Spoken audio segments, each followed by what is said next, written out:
There's all here working together, so hopefully you guys can network with each other, get to know the right people, and do good. People knowing you're trying to get in the game and show you how to do it the right way and save you from having to drive to North Carolina for nothing, right? It's a good story. We'll talk about that later. Yes, we're live. All right. So you want to do your thing for your live? A little thrown off. Can you improvise? Improvision? Oh.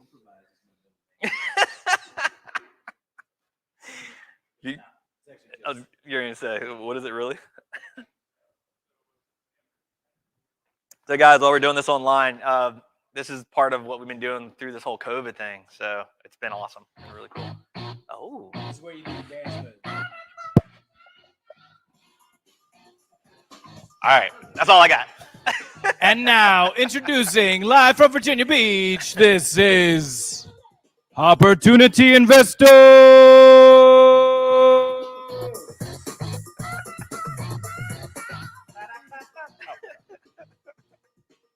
That was good. That was a good intro. Very improvision. I like it. Sorry. We started doing that like a year ago, and now I kind of have to do it every time. Online. Sometimes it's good, so that was not one of my better performances, but I'll work on it for next month. What's up, guys? So he just kind of introduced the group a little bit, and we got to hear that there's a bunch of new people here, a bunch of old people here. I guess I shouldn't say old people. Old members. Geriatric members.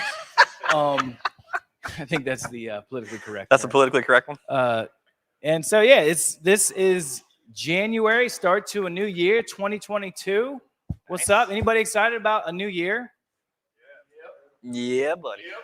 Yep. Yeah. Ish. I'm always excited to come here new year because I feel like it's just a good group of kind of movers and shakers that are always doing stuff, and everybody's super positive in the new year. And it's also super exciting to speculate on what's to come in the new year, which is what we love to do in real estate investing, is to try to figure out what is going to happen in the world. And as we've learned, well, yeah.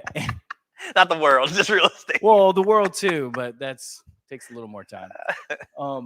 So yeah, it's always exciting to be here in a new year. The market has been crazy. A lot of people have been doing a lot of business.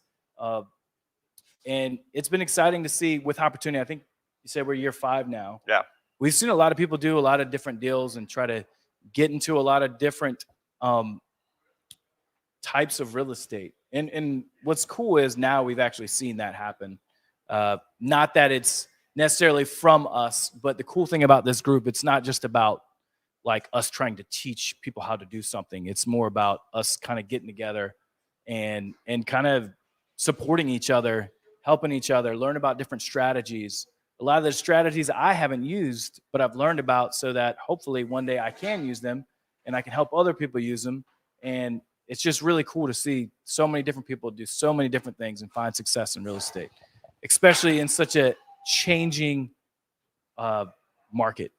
But if you've never been here before, Hopportunity Investors is about real estate investing. It's about understanding financing options, the implementation of those right here in Hampton Roads and beyond. And we bring in industry experts, professionals to talk about relevant subjects so that we can kind of just get a better idea of how to work real estate. And we like to do it over cold craft beer. And other part is networking, which is exciting that we are here meeting in person, which we weren't able to do for 2020, got to do some in 2021, but I think we just have a new perspective on being able to meet in person. And if you're doing real estate, you got to know people. You can't do everything. So it's a huge part of what we do.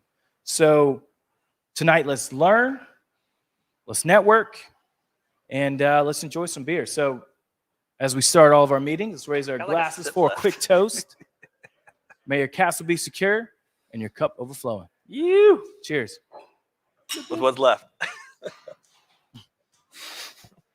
Didn't plan that well. Right. So yeah, I know I'd mentioned real quick, any brags, any deals that people have, anything anybody wants to bring to the table that they're trying to sell right now, or any deal that they're working on or have just finished that they want to We'll brag talk about, like, has anybody done any deals since the last time we met? Whether you did a fix and flip, have you done a fix and flip? Have you done a buy and hold? Have you done a creative financing deal? You got something to share with the group?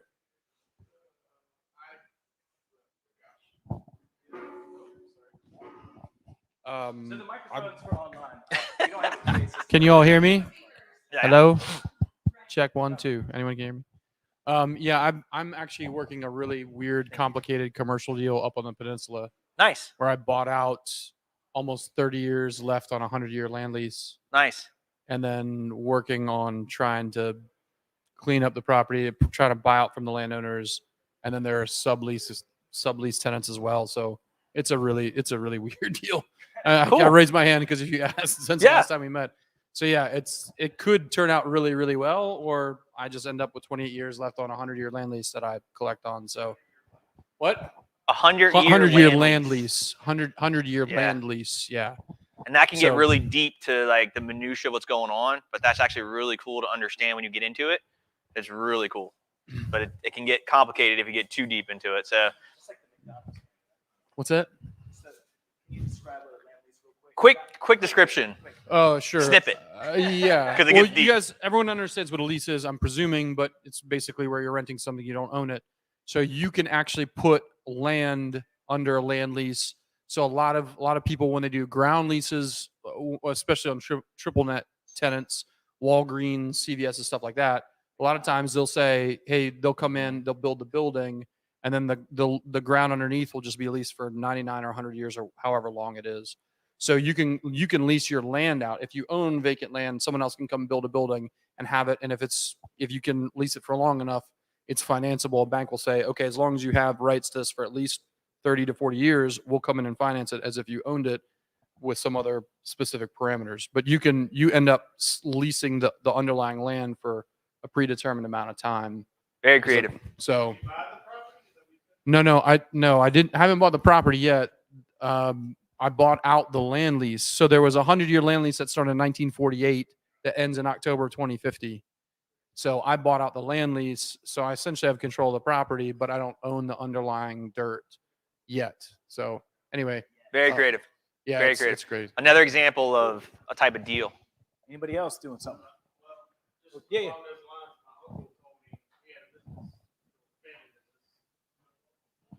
It was a family business years ago in Hampton, and he said that Walmart was going. They built a building next door, and they needed a driveway, so they paid him $90,000. This is probably at least 25 years ago, to give up his lease, however long his lease was. I don't know. Sure.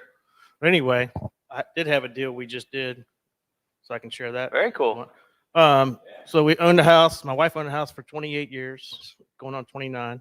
The tenant moved out after living there 28 years. We fully depreciated it, and last year decided to sell it. And when they first told us how much we could get for it, I was shocked. They said 177. I was like, there's no way. It's in Newport News, the north end. We ended up, after 2 months in of rehabbing it, my wife says, let's cut the kitchen. I'm like, really? We're almost We're almost be out. done with this.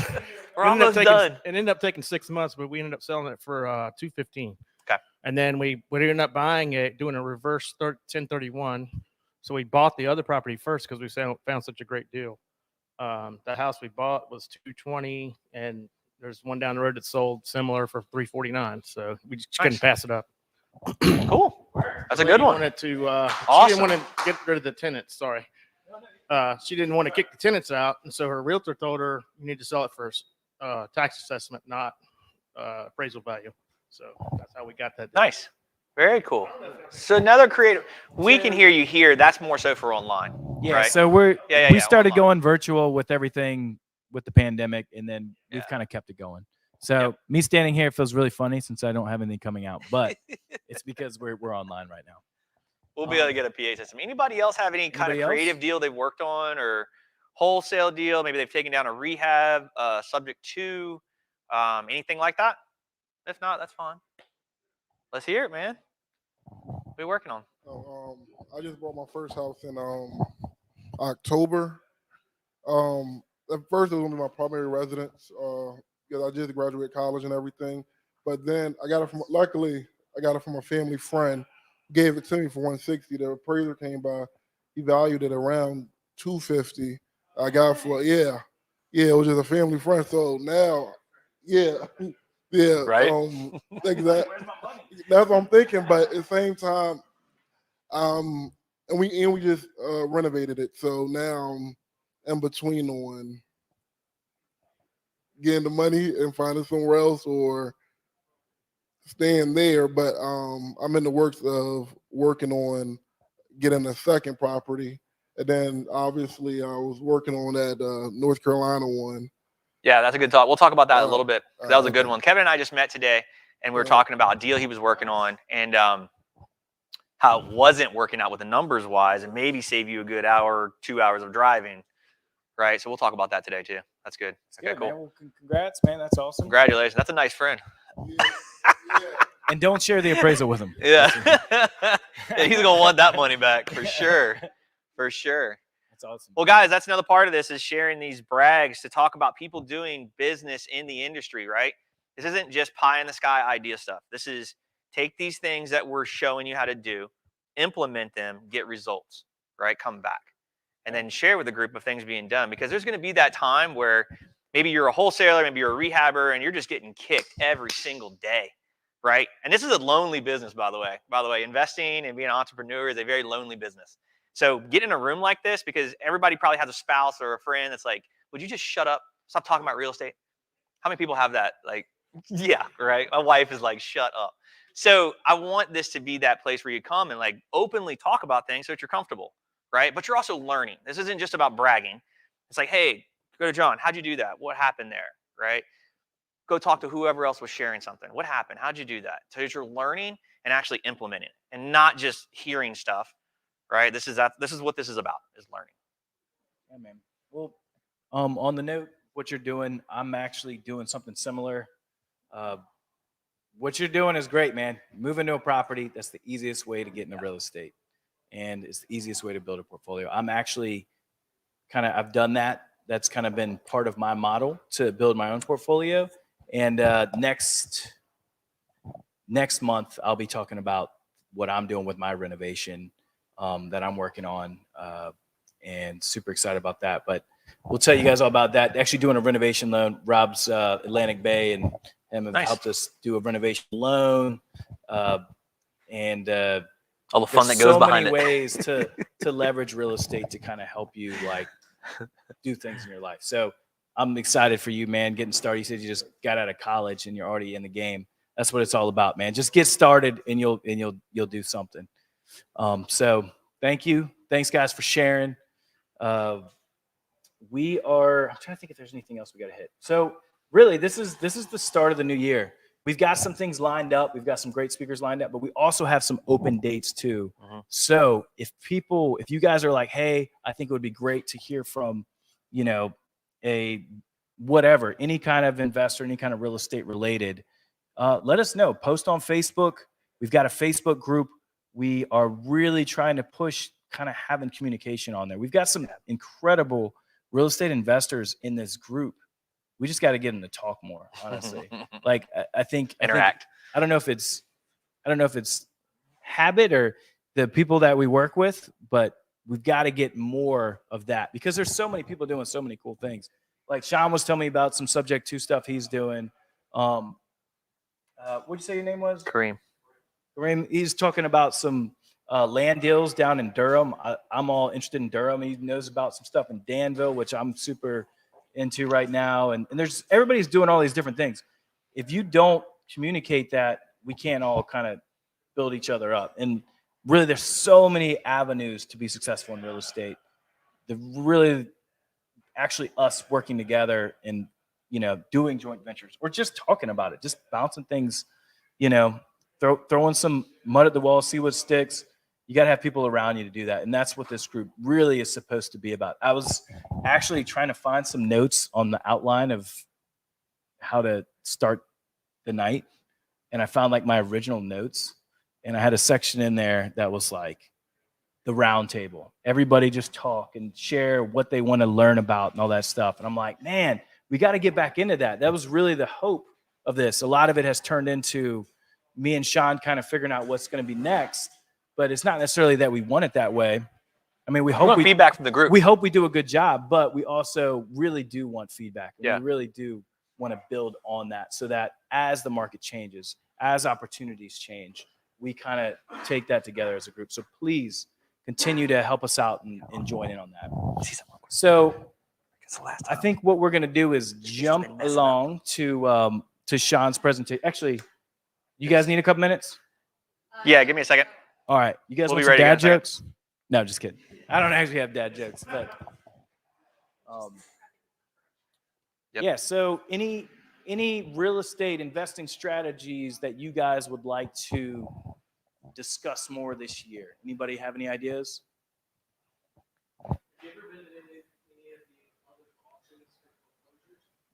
I've Yes. been to some, but not much. I think Shawn, you've done a decent amount of that. Yeah. So public auctions for foreclosures.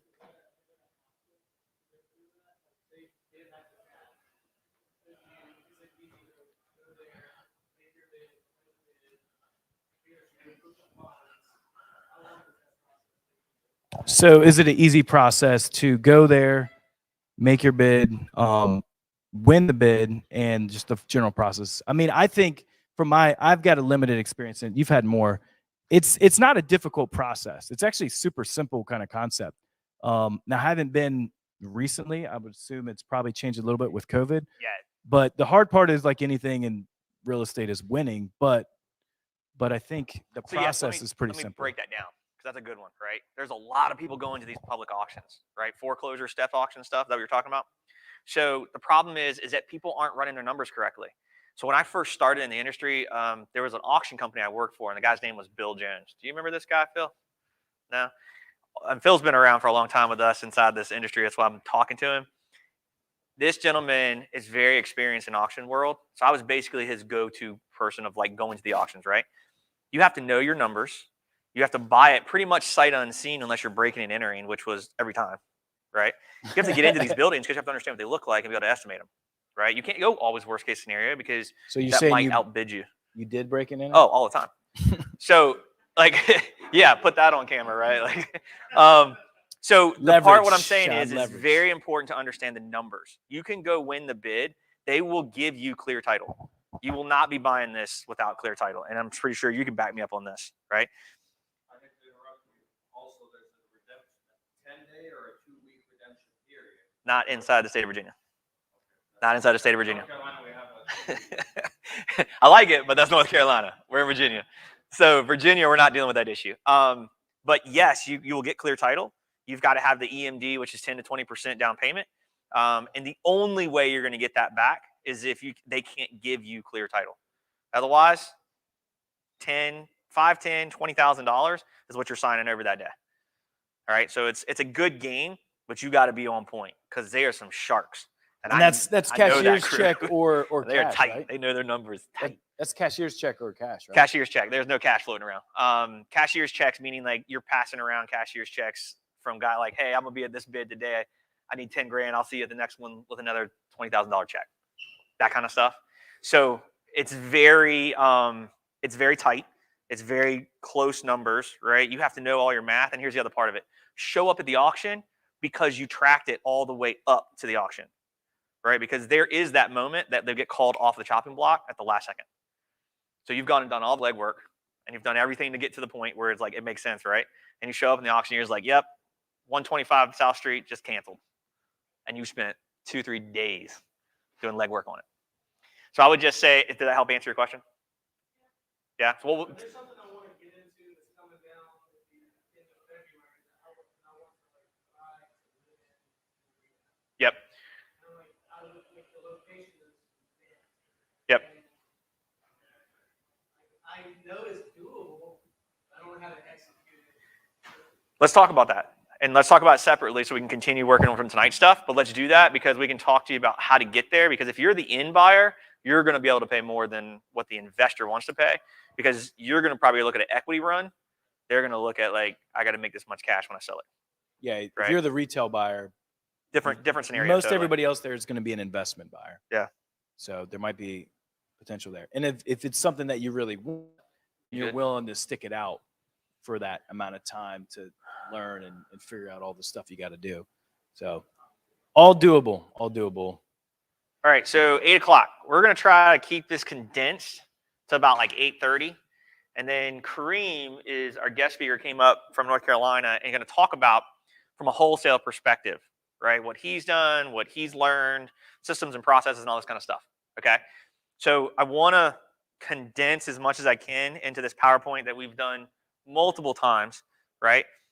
So I want to be interactive with you and I want you to ask questions, but I want to try to get through as much of it as I can and be very diligent about the timeline so that we have enough time to network and talk and ask questions. Cool? All right. Anything else for you? No, that's good. Cool. All right, let's Rain, rock it. man. All right, Thank so I also want to thank the ladies that are here, right? We Oh. have Ashley. Oh my God, I just like pegged my leg. Dead leg. Oh my God. I want to thank the ladies that are here. They're helping us. You- Oh my you God. need a second, man? That was like bad. And online, they are helping us as well. And thank you so much, ladies, for helping us. That's like one of those, like, it really hurts. All right, so I feel like I just got punched in my sorry, we're leg. all laughing at you. All right, so we're going to get into talking about wholesaling, what it is, because if anybody knows who we are as a company, that is our primary position. That is what we do, okay? Let's talk about what wholesaling is. How many people in this room understand what wholesaling is? Awesome. So the simplicity of it, for those that don't know, we are getting something under contract with a seller. We are then assigning those rights to an end buyer, which is typically an investor, right, for a profit. Here's an example. $100,000 to a seller. I give them a contract, says I'm going to pay you $100,000, and I take that same paperwork over to an end buyer and I assign it for $10,000 because they're giving me 110. Pretty simple math, right? Now, what comes with all that? That's what we're going to get into and talk about, okay? Juan, what's up? I didn't even see you come in, man. All right, so you good online, Ashley? Okay. God, dude, that thing hurts so bad. I swear to God, I feel like I just got kicked in the leg. Caught me just right. So first thing in wholesaling I'm going to say is understanding that if you are going to run this like a business, you need to treat it like a business, okay? So if you're going to be doing a lot of marketing, which let's be very transparent about what wholesaling is, it is strictly marketing. That is what wholesaling is. It has a little bit of sales to it because you have to get things under contract, but the main goal of it is marketing. You have to talk to sellers that have to sell, right? Not want to sell, not feel like selling, like, hey, I want to sell my home because I want to move to Florida. I'm not your guy, right? I'm not the company for you. I need to help you solve a problem. That's what wholesaling is, okay? So short answer, wholesale, connecting buyers and sellers for properties that aren't in retail ready shape. So if you call somebody on the phone and they say, yeah, I'm ready to, sure, give me $1 million. Is there anything about that conversation that's going to continue? No, right? If you're going to be in this business, be ready to get yelled at. Be ready to get like beat on, right? Because that's what's going to happen. It depends on the list that you're marketing to, right? That's another piece of this is the list. Long answer, you're reaching out and understanding with seller and signing a purchase agreement. You then find a buyer, take over your contract and sell it at a higher price. This is called an assignment of contract. So purchase and sale agreement, assignment of contract, two very primary pieces of paperwork that you need to know about. You're assigning your rights to the contract with the seller to the buyer. The difference between the seller's price and your price is your fee.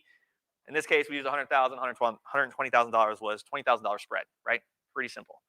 So you and I kind of talked about this today on the phone, right? And this is great because Kevin, I literally just talked to Kevin today because he was hit me up on one of my Facebook groups and was like, hey, I'm trying to do this, trying to find buyers. And I was like, what's up? Right? And you said your dad had done the business, you're trying to learn it. And we had talked about a deal and we're talking about numbers, right? And the first thing I asked, what are the numbers? And we backed into it and realized like they just didn't work, right? Right? So the important part about this is understanding that this is paperwork that has to be involved, but numbers are the most important part of this, okay? A lot of people get in this industry and they're like, Shawn, I just need the purchase and sale agreement and assignment of contract. Okay? Is that all you need? Because it's a lot more than that before you even get to that, okay? So making a plan is very important. Start tracking your numbers out of the gate. If anybody knows us as a company, the one acronym you're going to hear constantly is KPI, Key Performance Indicator. What does that mean? How do I get to a set number? So you need to set up a CRM. That's a customer relation management site. This is where all your call tracking software goes. Where are you getting your list from? How are you building it? How much are you willing to spend on marketing? And what kind of marketing are you going to do? If you have a partner, decide if what each person's duties are and expectations of the other. And if you don't have a partner, what are your expectations for yourself? How many people right now are working with a partner? Have you defined what your role is and what their role is? Yes? Awesome. I did not do that in the beginning, and it sucked, right? We were literally doubling our efforts on the same shit. We weren't getting anywhere, right? It was very frustrating. So define what you're doing, but also understand like there is a tech side of things and there is a sales side of things. Tech works and I like it, but it only works because Ashley makes it work, right? Ashley is the background of what keeps us as a company glued together. I thought I knew tech until I brought on Ashley, right? And Ashley just made it better. So find somebody that's better at something that needs to be done than what you are doing, right? That's very important, right? If I'm the sales side, then I need to be focused on sales. The tech side needs to work, but I need to bring somebody in that's better than I am at it, right? Very, very important. So a CRM is very important. Understanding the list. What kind of list are you going off of? The list that has motivation. Absentee owner does not have motivation. Just because they don't live in the home doesn't mean they don't need to sell it, right? There's no exact motivation behind that. What has motivation? If somebody's behind in taxes, that's a problem, right? If somebody's got code enforcement issues on their home, means city's beating on them every month, being like, you didn't cut the grass, you didn't clean your house, your entire property looks like shit, we're going to fine you for it. That's a problem, right? There's a financial problem there. Probate, estates. Probate and estates are the same thing, by the way. So that means somebody passed away. And yes, I can be heartful, but at the same time, it's business, right? Everybody's like, Shawn, you just don't have a heart. Like, yeah, I do. I got it. Like, can we take that part off and talk about the business? Because that does have an effect that's going to happen, right? Now, is it bad that we're hitting them 2 weeks after somebody passed away? They might think it is. But we just want to get in there and tell you we're here to help, right? You need to understand that we're solving a problem. The other one's divorce, right? Nobody likes each other anymore. They're ready to sell the place, right? So you need to solve the problem. These are very problematic issues. This is the kind of list you want to go after because this is the most motivation. This is where you get people like, do you when you send somebody a letter, does it say, hey, I noticed you're behind in taxes, and if you don't sell it now, you're going to lose your shit? No, right? I know you're in divorce. You hate your spouse. I want to buy your home, right? Not real. But if you send out a letter that says, hey, I saw 123 Main Street. I'd be interested in see if you possibly want to sell it. We buy homes in the area and fix them up. If you're interested, give us a call. What does that take out right immediately? Retail. It should. What I just tell you I wanted to do, I want to buy stuff to fix up and sell, right? So in your message that comes across from marketing, it needs to be very defined. Whatever your marketing is, it can be text messaging, it can be mail, it can be social media. I don't care what it is. But the message needs to be clear, right? Because if you get somebody on the phone that says, yeah, I want to sell my home for $500,000 and a market selling for $495, are you the buyer? Oh, you're in the wrong market, right? Let's go to the next one. Send them to Alex. All right. So when I talk about KPIs, key performance indicators, who is currently wholesaling and is tracking these numbers? Nobody. That's because it's normal, right? Until you learn this, you don't know any better. But how many people have been in wholesaling, let's say more than 3 months to 6 months? You've been calling, right? And you've been trying to get into it and do it, but you're just like, I'm not getting any traction. You're frustrated, right?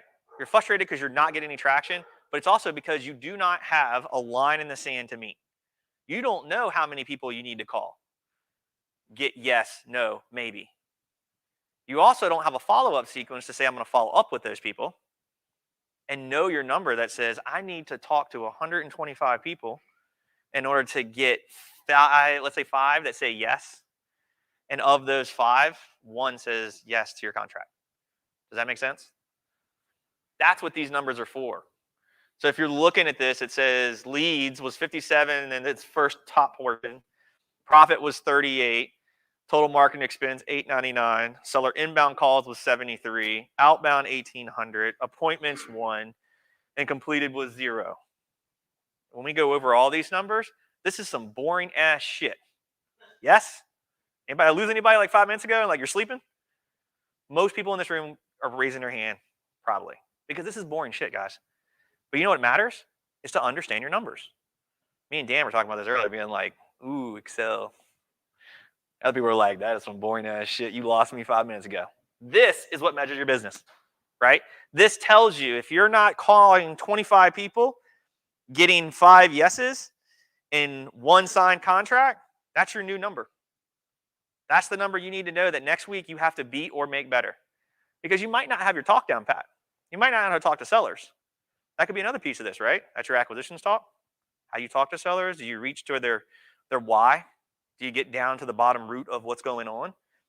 Or are you the guy or the lady that calls and says, hey, this is Shawn with Full Circle. I was looking to buy 123 South Street, and how many bed, bath, and square footage is this? How many people have heard that script before? Just in the industry. Probably a lot, right? You are going to lose every single seller, if you do that. You know why? Because you can look up bed, bath, and square footage later. It doesn't matter. You can look it all up, right? Let's talk about acquisitions. A part of the company that focuses on getting new properties under contract to purchase for your own use or sign to an end buyer. That is essentially what acquisitions is. That is your role, right?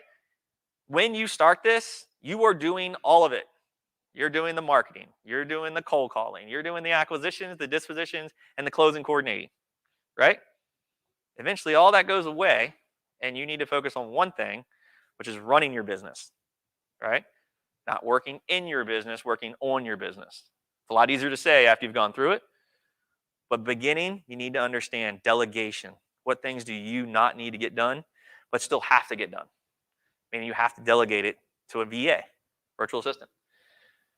Acquisitions, lead mining, driving for dollars, going to courthouses and purchasing lists. Anybody heard of FOIA? Anybody heard what that means? Freedom of Information Act. This is a list that means that you can go to the city and request it at that department, and they will give you that information. Doesn't mean it's always free, right? City's got to make a little bit of money, so they're going to charge you some kind of something. Some are free, some cost you money, right? These are the type of lists you want to go pull that we just talked about. Code enforcement, tax delinquent. I don't think you can get divorce and probate, right? Those are the lists you can get it for you. Yes. Of course. It's always easy to say until you get the person on the phone where you're like, hey, I just need to get a list of the tax delinquent accounts. Well, we don't do that. If that is what's going to stop you, get out of this industry right now, right? If you stop at somebody saying no, don't keep doing this because you're not going to get through it, right? You have to get through no. What does that sound like? Who do I need to talk to that can share that with me, right? Don't turn into Karen and ask for the supervisor right out of the gate.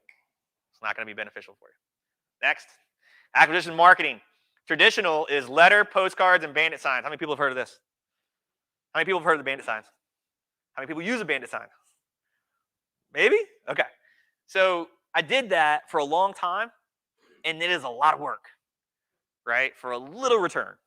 Because what does bandit sign do? It's a big broadcast of a net, right? Majority of the time, you're probably going to have wholesalers call you, right? Other people trying to wholesale. You're not going to get as many buyers, much less sellers, which is really weird, right?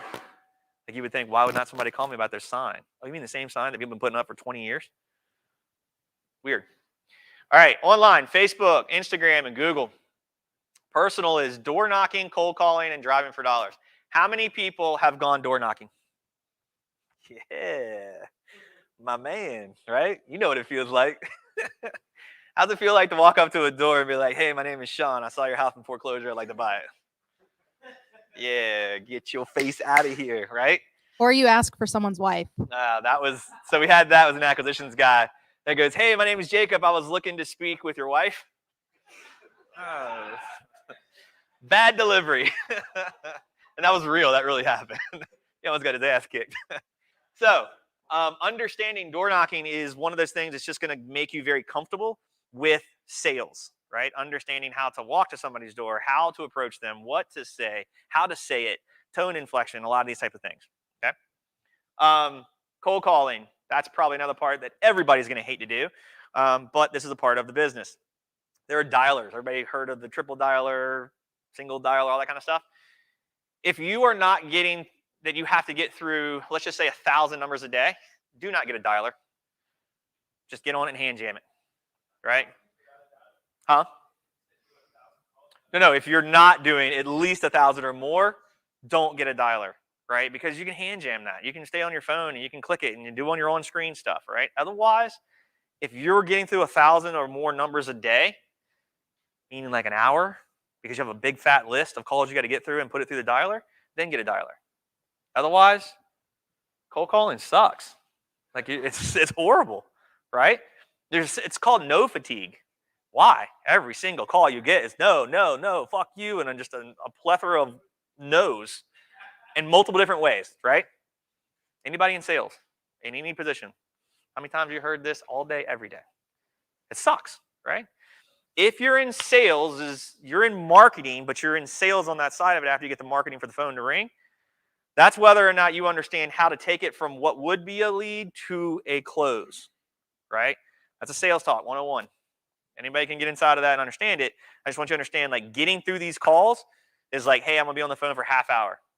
And if you get on the phone for 10 or 15 minutes and get beat to shit and then go to the next call and take that same frustration to that call, get out of this business. You're not going to be successful. You have to learn to turn off this conversation before you go to this conversation, right? It's very important. Hey, Shawn, I got a question Yeah. for you, man. So you probably see more of this than I do just because you've been doing it a little bit longer on the sales side. Do you think more people are successful because they're good at speaking sales language, or they're just don't put the phone down and keep going? I think I guess I'm gonna Is understand the resilience question. more important than delivery? It is, but I need to get to the why. I need to understand the person that's selling. I need to understand why they're selling. It's more important than price. It's more important than the condition of the property. I need to understand their pain point. And you need to focus on fixing it. That's what sales is, and I don't care what you're selling. Homes, paper, pens. I don't care what you're selling. Everybody's, what's that Jordan Belfort's talk? Everybody's heard him in that movie. What's the movie called?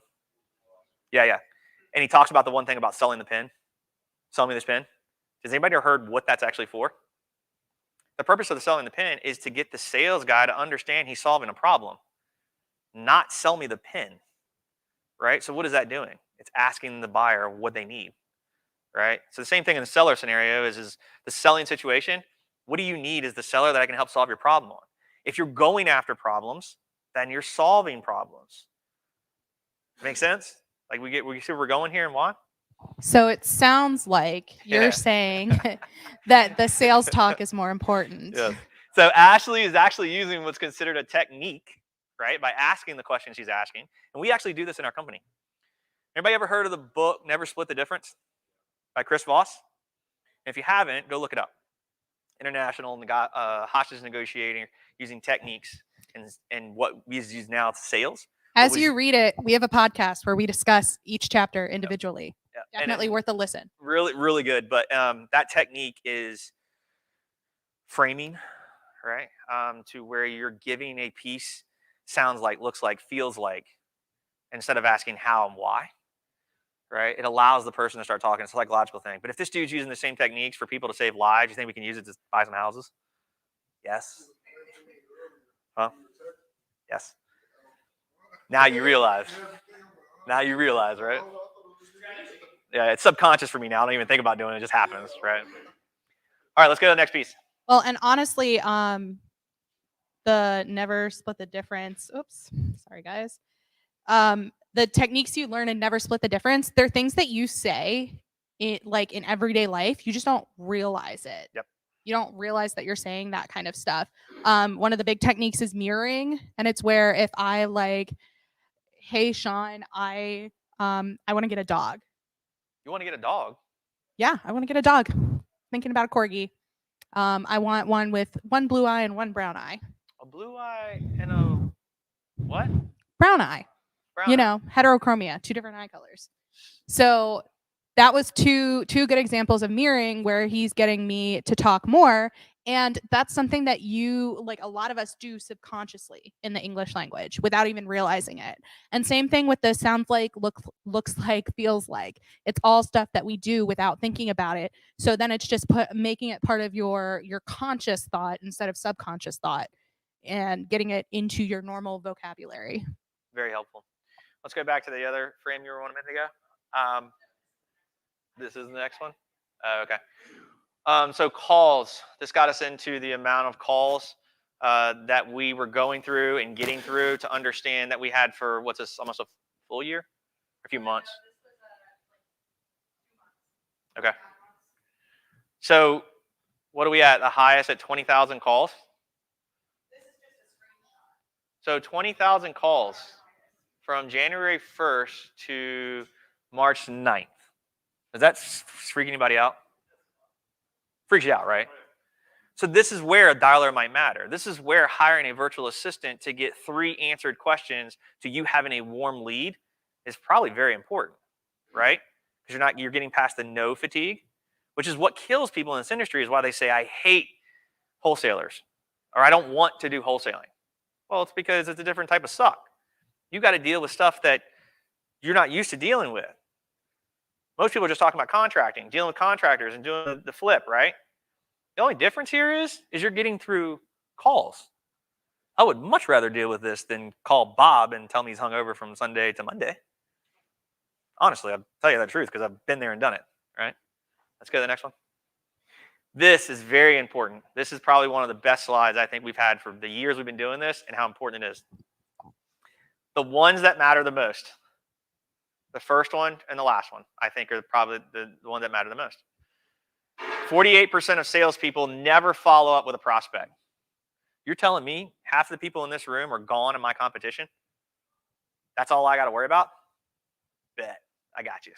We're going to follow up, right? If that doesn't drive you, I don't know what does.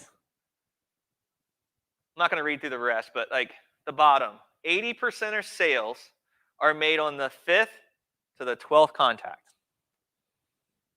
80% of sales on the 5th to 12th contact. So what's a touch?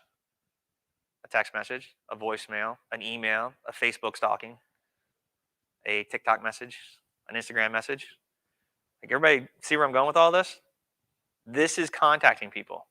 I have looked up LLC information under SCC, found out who the owner was, found them on Facebook, and wrote them a private message. Do you own 123 Main Street? Be interested in buying it. Who are you? Oh, I'm Shawn. I buy homes in the area. I'm trying to fix them up and sell them. Are you interested in selling it? Kind of weird, right? Kind of like whether it's ex-boyfriend, ex-girlfriend stalking. But I'm going to find it, and I'm going to try to get a hold of you, right? That's my goal. Does anybody understand how important follow-up is? How many times have people heard gold is in the follow-up? Money is in the follow-up. Like, that is what this is. If it tells me that 50% of people in this room will not follow up with somebody, and that's all we have to do, all I got to do is figure out what makes me remind me to do it before you. That's it, right? It's a simple concept, but yet so many people fail on it. I don't think I have to say it. Follow up, follow up, follow up. All right, acquisitions, appointments, property walkthroughs, inspection, and rehab estimating. So if you get a call, what time are we at? Go faster. Okay. So acquisitions and appointment, you have to do a property walkthrough and an inspection rehab. So how many people can do an inspection walkthrough over the phone? Hard, right? If I say it, it sounds hard. But if you're thinking about this, you ask, okay, from the roof to the siding, to the windows, to the floors, right? And then go inside. I'm sorry, the foundation. Go inside. Kitchen, baths. Think about the MEPs, mechanical, electrical, plumbing, right? What's it cost for HVAC? What's it cost for electrical upgrade? What's it cost for plumbing? And then go to the last final pieces. Interior doors, interior and exterior doors, paints and floors. By the time I list through all of those, and it's literally just asking questions over the phone. Hey, are the windows the old wood or the new vinyl? I don't know. Check, they need to be replaced. Right? Let's go inside. Has the kitchen been updated, or does it still look like 1975? Cool, I updated. What'd you do? Paint the cabinets? Yes. What does that tell us? It needs a kitchen, right? Knowing that number. Bathroom match the kitchen, purple and pink. Cool, I know I need to replace the bathroom. HVAC, has it got central heating and air? No, it's got window units. Do I need to ask if it needs central heating and air anymore? No. You see where I'm going? It's like we're doing this virtual walkthrough by asking questions. You should be able to estimate with some quick numbers after you know those numbers and say, cool, I got my rehab, right? Now you can run some quick numbers while you're talking on the phone. Because you could probably pull some comps while you're talking. Let the seller talk, listen to their problems. You might be able to run some numbers back into your offer, right? So it's very important to understand that you don't want to go to every single home somebody says, hey, come out and check out my home. Because if you're not at the right number, why are you going to look at the home? You should be within $10,000 to $20,000 of your offer price is what our numbers are if we're going to go look at a property. Otherwise, those guys aren't going on inspections. Make sense? Let's go to the next one.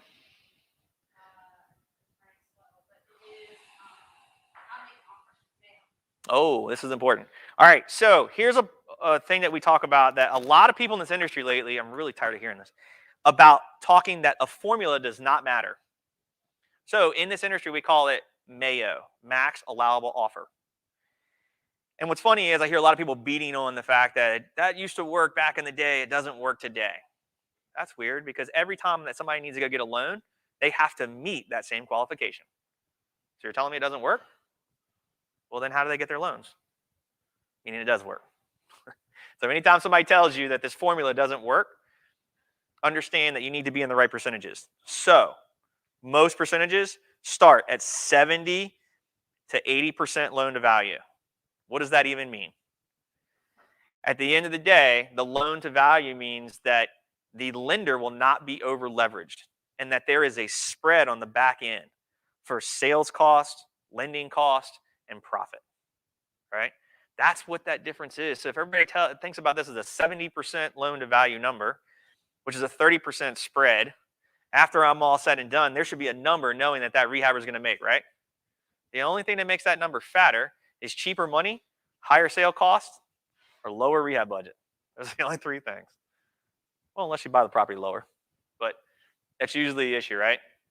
Here's the math that we do. So you take the 200,000, which is retail, right? What things we're selling for. ARV stands for after repair value. The loan to value is a 70%. We take that math minus my rehab budget, minus my wholesale fee, which means I can offer that owner or that seller that number. Everybody know this math? Everybody recognize it? Okay. So this is important because you need to know that most of your buyers in today's market are really pushing that LTV. And if they're pushing it, it's because they can't find deals or the lender is stuck at this number, so they're going to have to bring the difference to the table to meet that LTV. Lending side, do you agree? All day, every day, right? We will not go over this because your experience, area, market, that kind of stuff, right?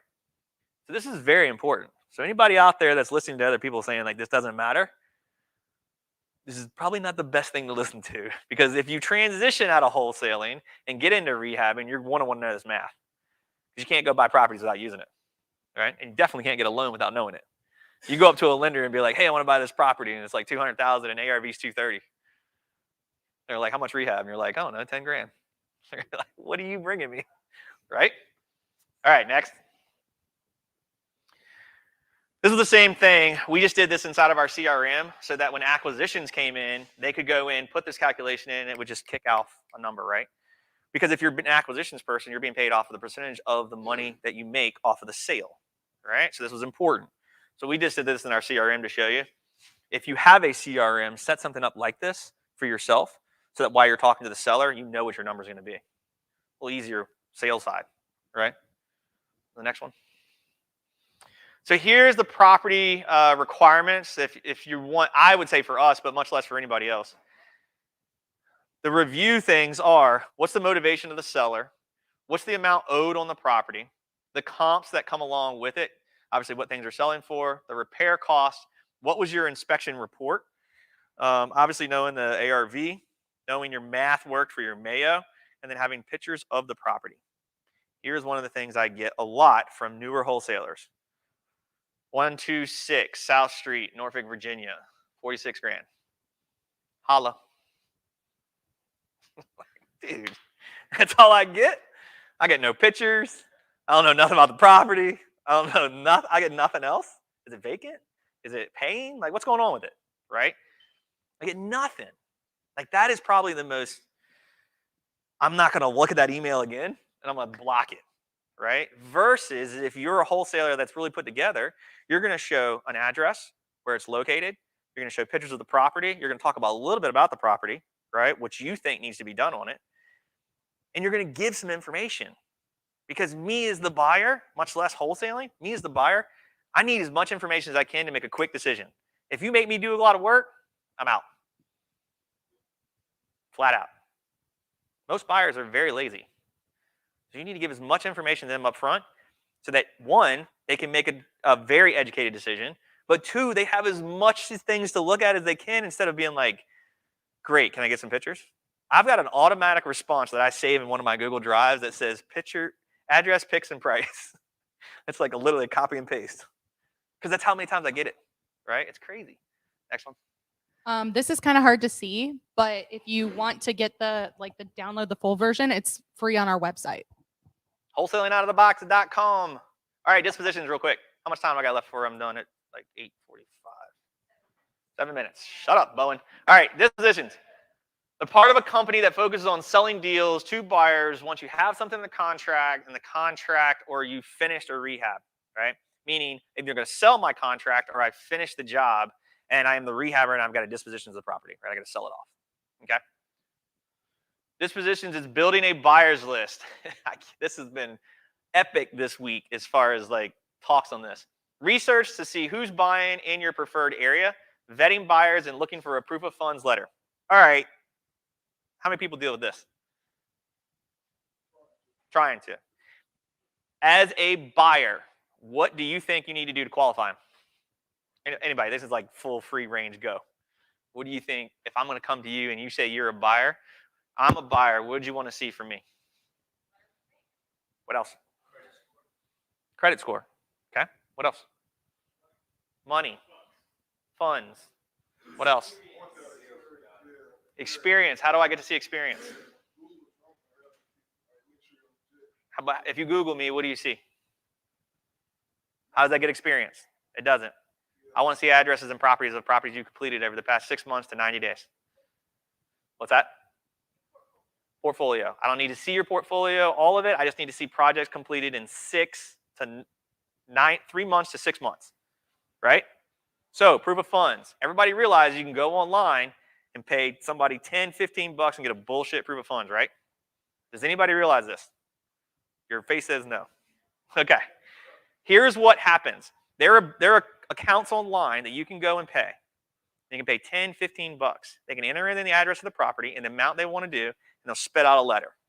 And the letter says, this loan is contingent upon final underwriting. That's what releases them of being responsible for funding that deal. Because what do they got to do? We underwrote it. It sucked. It didn't work. We're out. Right? So when I get a proof of funds letter, I want to be able to contact the person on that letter. Right? I want to be able to call them and ask them how many loans have they done and did everything go good. Right? I also want to know if it's a hard money lender, which the buyer will tell you, I want to see their down payment that says they need to bring 5 to 10% to the table. Can you show me you have the 10% of $150,000? It's only 15 grand, right? Show me the deal and I'll show you my proof of funds. Kick rocks, bro. Not listening. You know why? Because if you're not willing to do that up front, it means you're not being transparent with me from the beginning. You need to have a good relationship with buyers. Take the time to vet these buyers. An email and a phone number does not qualify shit. So all these people out here doing that, that's not qualifying anything, right? And if you are the person that's going to go do all the work to get this deal and you want to sell it, do you want somebody to be on your list that can't buy the deal? No, because what's the next question? We already agreed that you're 70% loan to value. We already know your lender is going to fund it. We already know your numbers already match up. What's the next question? When you sign the line? When you look at the property, right? Like, let's get through the basics. If anybody pushes back off you off of that, that's okay. Most people are like, I don't want to show you my bank account. Fine. Take out your account number and your routing number. If it's an LLC, I want you to show me how you're attached to it. Do you know why we do all this? Because we have dealt and been at the table at the last second and funding not come through. Can't tell you how many times we've dealt with that. It's the most annoying thing ever. You got 20 grand sitting on the table you're supposed to make, and this other wholesaler that didn't tell you they were a wholesaler just pulled the wool over you and then like couldn't sell the deal, and now you're not making your money. So now what happens to you? Your credibility is gone from the seller, right? You need an extension of your contract in order to close the deal. Can you get it? Probably not. You weren't transparent about what you were doing. This guy just busted you up and now you can't close the deal, right? All right. This was a piece I was talking about with marketing. This is what our marketing flyer looks like that goes out. When you click on certain things in here, if you click on the top part, it goes to a Google Maps. If you go down to the more info part, it'll give you more information on the property. If you go down to the pics, it's a Google Drive where we upload all the pictures to. Right? This was back when you did your original inspection. You started a Google Drive from day one. The same URL stayed the same. That now comes back to the pictures, which goes on your flyer. Make sense? Dispositions and closing. So you have to understand that there's a title search that starts. You have to clear that title with any judgment, liens, and mortgages, taxes, and utilities, anything that's attached to it, as well as finding a child that might have been from a first marriage. Close and track your numbers, meaning just as important it is to track your numbers on the front end, close and track your numbers on the back end so that you know what it takes, how much profit you made, what it takes to get the deal, all that kind of stuff, so that you can formulate your math to get your next deal. Put your money back into your marketing account to increase your volume. Do not rob your bank account, right? This is a business. Put it back in so it operates as one, right? Understanding that is very important. All right. Yes. No, it can have a mortgage on it. We just need to know the payoff amount. And who to send the money versus- to. Say that again. And who to send the money to. So the question was, does the house have to be free and clear Yes. with no mortgage? Forgot that part about repeating the question. It does not have to be free and clear, but I do need to be able to get a payoff statement, which typically is a responsibility of the closing company, the either title company or the attorney that's closing the deal. They will take responsibility of getting all that for you. But in the beginning, it's a little convoluted when you ask this, but hey, you own this free and clear. Maybe somebody inherited the property, like one we're just dealing with, and they did not know that there was a mortgage on the property. So they had not paid a payment in a year. Well, we were just getting ready to close on Thursday, and they said, oh, by the way, it's in foreclosure. What? So we couldn't close. We needed an updated statement saying what the actual payoff was. Your title company and attorney company or closing company should handle that for you. Yeah. So would you say that when you're looking for deals for somebody with high equity? I would, but in today's environment, I'd actually look for defaulted mortgages in the past that were just written in the past maybe 5 to 6 years, because it's a very low interest rate, right, with a long term on it. So I could probably take over that loan. They move out, and I now take over an asset. Subject to. That's a really good, like I would say my entire portfolio is owned by subject to and owner finance. And I don't care. And here's why. We're in the middle of a defaulted mortgage world of 46 million defaulted mortgages. So the bank's worried about trying to get rid of those assets, not one that's performing. The only reason they're called the due on sale clause is because it transferred, right? That's what causes it. Like if you transfer this deed to this person or anywhere from you, we can call the note due. But we're defaulted by 46 million mortgages and this one's performing. You transferred it? I don't really care, right? So I'm not worried about it at all. John would be a great talk to that because we just talked. He's the attorney that was sitting here a minute ago. We talked to that. John Napier is his name, and he's with Hanger Law. Great talk about sub 2 and why it doesn't really. Can it be a thing? Yes. When was the last time one got called? A lot of people in this room and a lot of people in other investment spaces, they don't get called. It's the last thing on our radar. We care more about liens and judgments than we do about doing sale clause. Cool. Guys, that's the end of this. What time are we at? Okay. So I want to get it right at we want 5 or 10 minutes, Kareem, to talk about what you want to talk about. Well, why don't we? No, never mind. We'll do Okay. it this way. I was thinking like online versus in person. Yep. Yeah. So if any of this stuff is helpful, or like we talk about all of this, right? I want you guys to go check us out at wholesalingoutofthebox.com. This is a website where you can go see things and buy things, but learn things, right? There's free stuff in there. I want to get to questions. And I want to take like 5 or 10 minutes to go over like anything and everything in the wholesaling space that maybe got triggered tonight with things that I said. Anybody? I'm gonna give you the mic so that you can talk to everybody online too.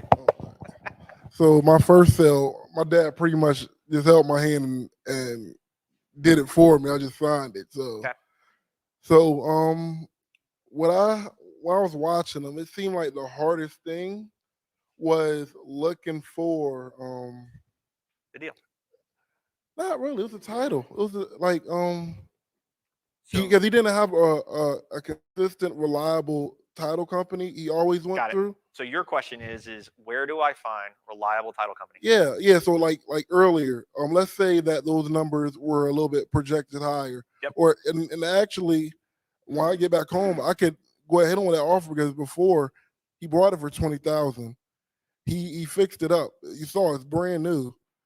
He just wants his money back. Really, that's his why. He really just wants his money back. Okay. He wanted 125, talked him down to 115. I'm pretty sure he might say yes to the 95. Okay.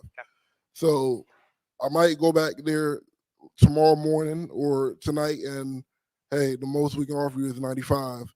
But your original question was title. Yeah. So let's say I had that goes through. Where like I know there's a couple title resources, but like where can you find like a reliable So you want to title? focus on the title companies that are in that area. Meaning if this property is down in North Carolina, we're going to find a title company that's familiar with wholesaling, subject to creative financing, all that. Yeah. No matter what, the focus is that they understand wholesaling. Because a title company will do their job to clear the title. What you do not want to do is try to go match up title. Okay. Match up title. Match up, meaning like unless you are a experienced person in title examination, you are not the best person to go and do that job because there is a ton that goes behind it. And when I say a ton, Ashley's been doing this for 4 years and she's learned a shit ton, and there are always something new being brought up, right? Even stuff that been brought to me, I was like, what? I didn't even know the thing, right? And I think the best connection you could ever make, which we were talking about trying to start this, was I would love to get all the title examiners, male, female, I don't care what they are, put them in a room and pay for their night just to have fun. Because the amount of information they will learn from each other of how to do certain things in clear title, unbelievable. Even at your party, we talked about that, where your Christmas party, we were talking about, there were 2 or 3 ladies talking about title examination and the ideas they were spitting around. We're like, what? So to answer your question, get a title company to start your title work, even if it's the beginning and you lose $75 to start title. Who cares? Because it's going to stop you from all the headaches that would come when you haven't started title yet. You find a buyer, and then you realize like, oh, I can't close it because there's a title issue or extends my closing time. Yeah, I know you gotta send all my paperwork to my title company for both parties, and I just So purchase and sale agreement to assignment of contract. Yes, I mean, guys, at the highest end, you're probably spending what, $350 for a full title with insurance. So say you pay $75 just to run a quick title examination. That's worth you knowing like you have something versus waiting for your buyer and not getting to close because you can't close title. Does that help? Yeah. Anybody else? And afterwards, I'm gonna ask you about cross state. Yep. Any other questions? Anything else that like popped up that was interesting that you didn't think about?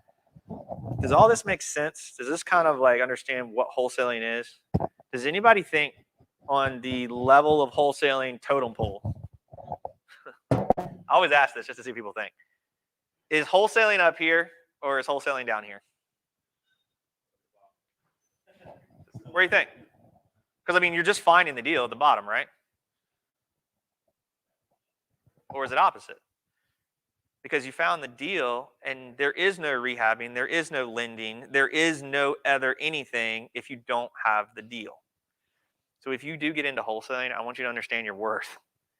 You are spending money and time to go market to find a property. You are finding the deal. And the hardest part in this industry is finding the deal. I don't care what part you're dealing with, commercial, residential, land, new construction. I don't care what it is. If you don't find a deal, none of the other stuff takes place. There's no lending, there's no rehabbing, there's no nothing, right? Finding the deal is the hardest part. And if you get really good at that and create a pipeline of deals, when you decide to go to rehab, what is one thing you never have to worry about doing? Finding a deal. Because you are the pipeline, right? And if you're good enough to negotiate a wholesale fee on it, well, then you're good enough to still keep that fee, sell the deal, make money, or keep it, make money, right? All right, so I wanted Kareem to come up here and talk because he has been with us at Wholesaling Out of the Box for, what are you on, second year now? Second year. And he had a great experience recently with like title issue and just a last second closing.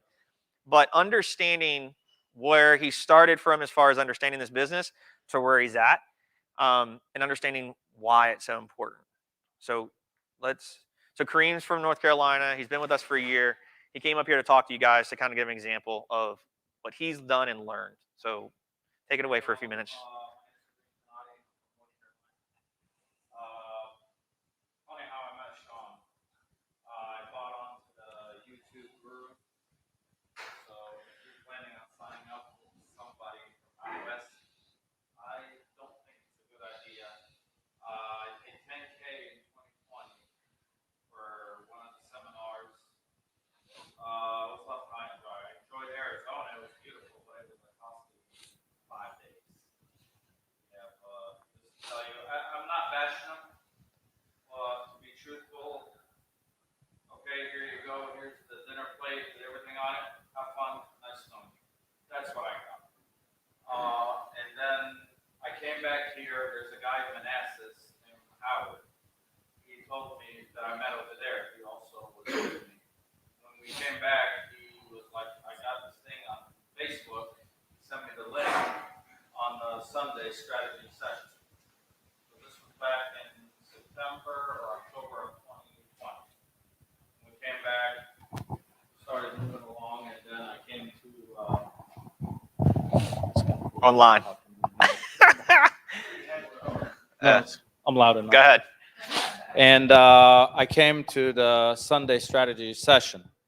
And then I kept going with the other program and realizing that, simply put, excuse me, I don't know what the fuck is going on. It was that bad. There's no help. There's no coaching calls or anything. So I started going along and I was like, well, started listening to Shawn. He was pitching it good. And I signed up with him in January. It was nowhere near as costly. I don't know what the price is, but this is my second year signing up with Shawn. I'm not trying to sell. I'm not getting any kickbacks. I swear I came on my own free time because this man has really shown me the way. No fluff or anything. He's just the truth. He's like, he told me flat out, if you're not going to work, you're wasting your time on my time. Simply put, this job requires a lot of work and it's more mental than physical. And as he was saying earlier, just to make it small and more understanding, I realized something. We're in a business of solving problems. Properties and real estate is a byproduct. So literally the core idea of this business is we are here. Mr. X has an issue. We need to solve them. my first deal was that last July, I went to a gentleman house that I used to pass by for 7.5 years going to my business every single day on the way there and on the way back home.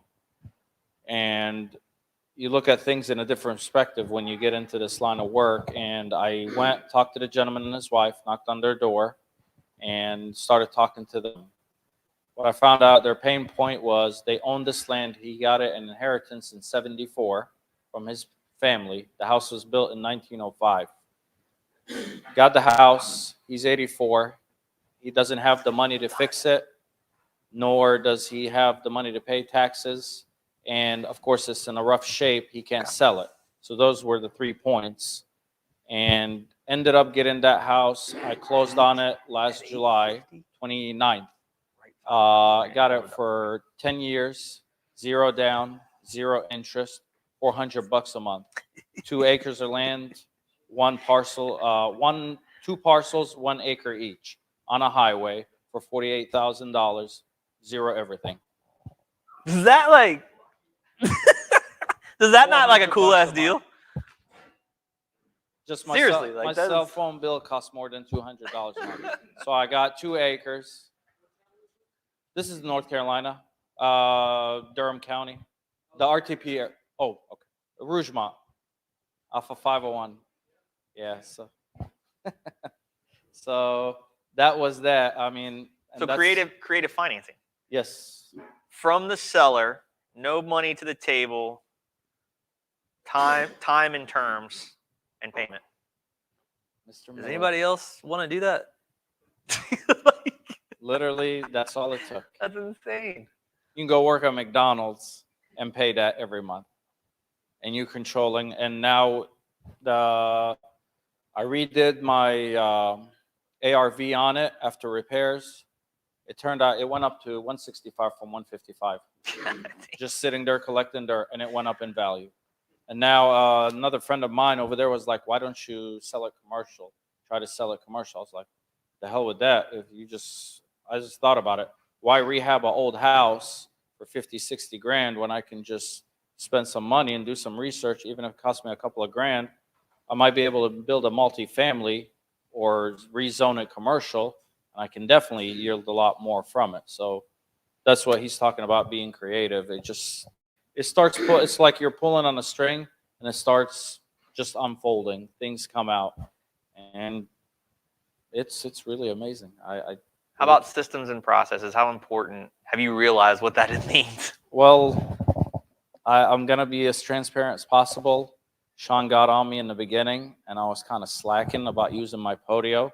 And then eventually, once things started getting momentum, yes, you should push yourself and swallow the bitter pill, but get accustomed to using the Podio and the structure he has set up. The Podio, yeah, they set it up for you and everything. So Podio is what we were talking about earlier. It's just a CRM. Everybody understand what a CRM is? Customer Relation Management, right? So it's just a space that we work under, but we're very familiar with it. And that's why we just harp on the fact of everything goes in it.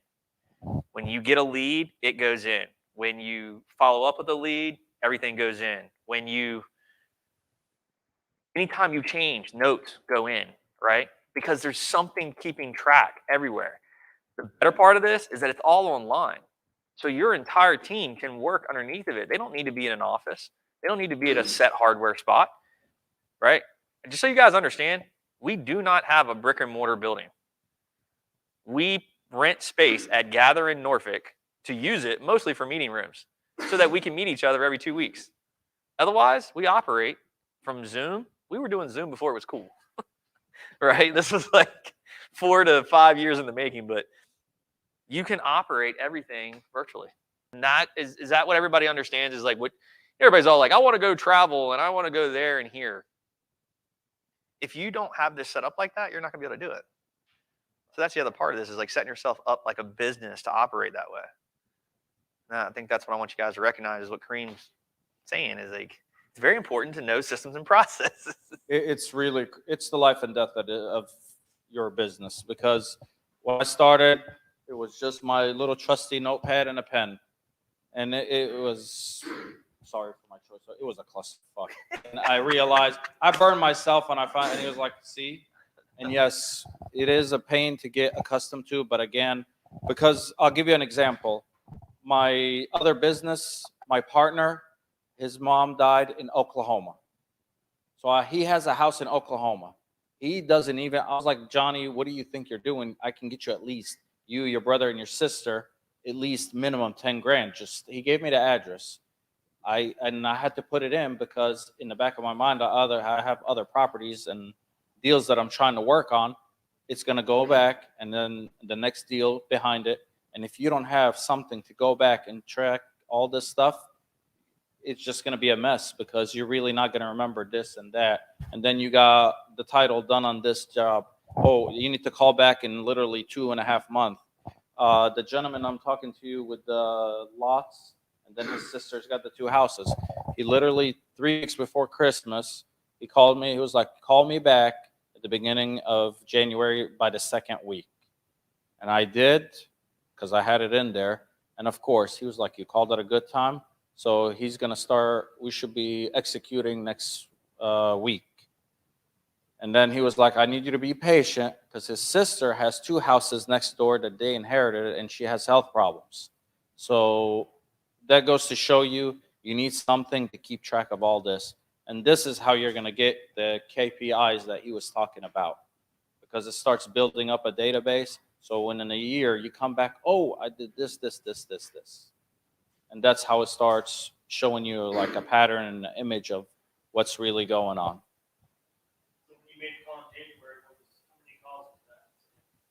Honestly, I called his wife first. She gave me his number, and that was one that was just off the bat. And that was first call. I called his wife. She was like, yes, my husband would be interested. And then she gave me his number, and I called him. And after that, it was that. And there's one person who owns 2 houses. The guy, I stopped in the middle of the road to talk to him. He ran in the house and closed the door. And he was looking out the window, make sure I was gone. So that happens. I had a lady I was telling you earlier. The lady got so worked up. I'm pretty sure if she had a gun in her possession, that trigger would have been pulled. She just got so emotional. I told you, out of the truck with her son, never to come back here. Little door knocking. That was more like a stalker. Yeah, right. Gotta get that deal. But yes, honestly, I signed up again, 2 weeks ago with Shawn, because I've learned a lot. I think I can probably, I'm going to bump in a few walls, but I can do it on my own. But honestly, it's been really a privilege. It's not about the money or anything, but Shawn, he's an ocean of knowledge. Last week when we were on our Zoom call, I was like, Shawn, you're too much. He was like, what do you mean? I was like, it just every week I introduce something and you come out with a whole idea, and just it blows my mind because there's just so much to take on in this business, and he knows a lot, like an encyclopedia. Again, I am not getting any kickbacks or anything. I'm just. It's not an English encyclopedia, but because I can't write for shit. Who's been screwed trying to buy the promotions and all that, I paid it and I lost it just like that. Again, Arizona is beautiful, but I don't think it was worth $10,000 to see. But Shawn's good people. He's next door, so he told me we can do this over Zoom. I was like, no, I have to come and see you. So it's a privilege to be here, and I hope to see you guys with us. I mean, it's a great company. Appreciate it, man. I really do. Guys, I really told Kareem, I was like, I don't want you to drive all the way from North Carolina, but he said he wanted to come up here, right? I just wanted you guys to hear somebody that is taking this information, and I want you guys to clearly understand this. This is not a pitch. Don't buy shit from us. Seriously. I just want you to take the information that you're learning and put it to work. And I want you to understand why it works, right? Because it's very important to be organized. If you're going to run this like a business, then set it up like a business. Don't run it just with a notebook and a pad. That's not a business, right? If you want to invest money into something, invest it into it to where you can see a return, because you can see your numbers. That is the most important part about this. I will nerd out on numbers till the sun comes up. I love that shit, right? That's what drives this business. That is the main pillar that holds this whole foundation up is your numbers. The numbers, literally. Once you start on, it is challenging.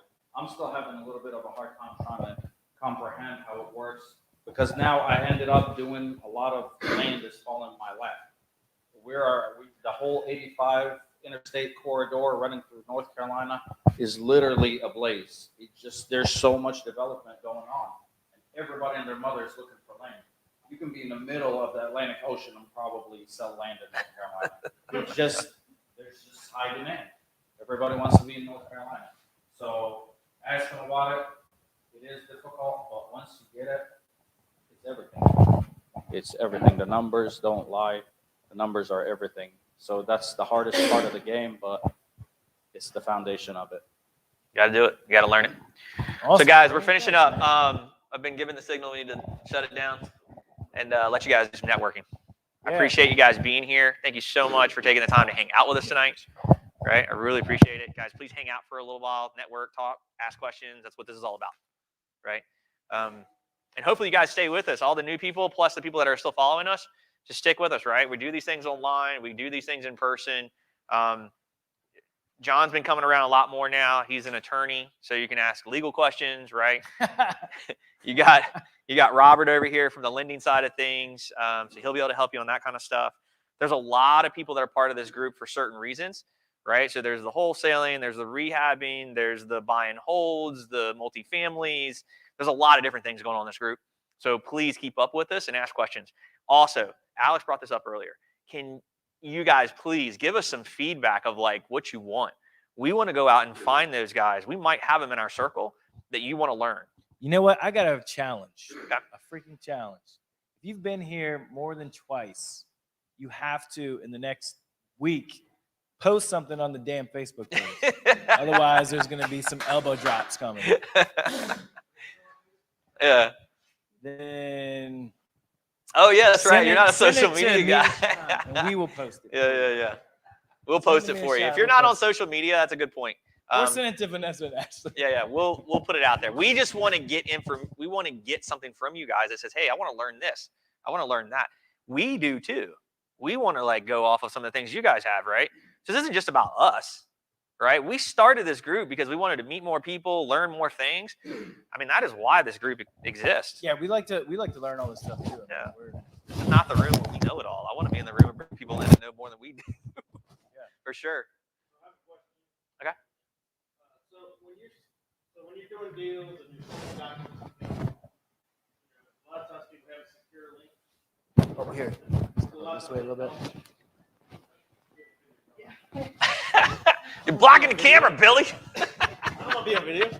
So a lot of times people have a secure link, but a lot of times they don't. So how do you secure your data? Like, is there a way to do that myself from an individual standpoint? Let's address that after. Okay. I know we got some good reviews. What's that? Got what? I just Um, didn't know if anybody else had any ideas. Yeah. Absolutely. No, I think we can address that, but I do think we should probably call it because I know Yep. Okay. we're gonna miss last call. Yeah, we don't want to get booted out of here because when it's time to go, Ashley's kicking everybody out. Yep. She's gonna come around. But we'll punch you in the definitely shoulder. address that, man, for sure. But let's go ahead. Let's round it up tonight. Thank you guys so much for coming out. Always a pleasure. Appreciate y'all. Hope you guys are enjoying it as well. Please go on Facebook and just ask something. For those that are online, Yes, thanks for yes, hanging out. yes. I appreciate you hanging out for All so the stuff long. that's in your head right now, think about it and then post that on Yeah. Facebook so that we can respond to it. But thank you guys. Last call, I'm sure, is coming up soon. Yep. So get some drinks, come back, network.